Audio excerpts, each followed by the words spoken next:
رحمان الرحیم. دوستان عزیز، یک صفحه جور کردم به خاطر تنظیمات تلفن و کامپیوتر و سایر اپلیکیشن هایی که به بازار عرضه میشه. من برای شما از این صفحه میتونم به سریع وقت و به صورت رایگان برسونم.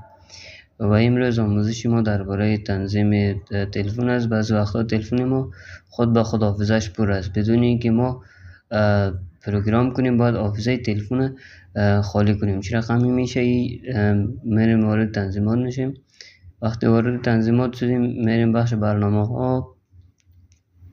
بخش برنامه رو پیدا میکنیم. اینجا است بخش برنامه ها که وارد شدیم. ایشه برنامه های پرکارده بردیم ما که از گالری هست، مثلا میکس پلیر هست و برنامه هایی که کاربرد زیاد داره ما روی هم میریم. درش دو قسم حافظه داریم. یک حافظه است که خود همو داده ها میگیره، یک حافظه است که حافظه پنهانش است که همو داده های پنهان میگیره. ببینین ما میریم روی گالری، از یک گالری رو پیدا میکنیم. دی پایین دیجا وارد بخش محل ذخیره میشیم. پایین میریم بخش محل ذخیره وارد میشیم که داده ها برنامه 12 مگابایت جای گرفته. داده ها 1.57 مگابایت اما 33.71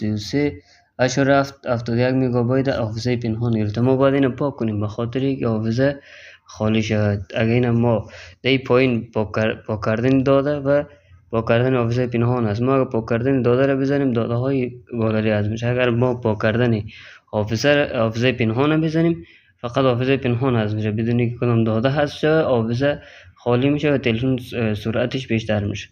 و ما اینو میزنیم حافظه پنهان 0 بایت شد. در اینجا حافظه تلفن ما بیشتر میشه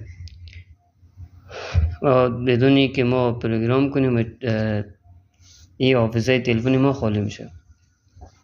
پس برای اینکه ما رو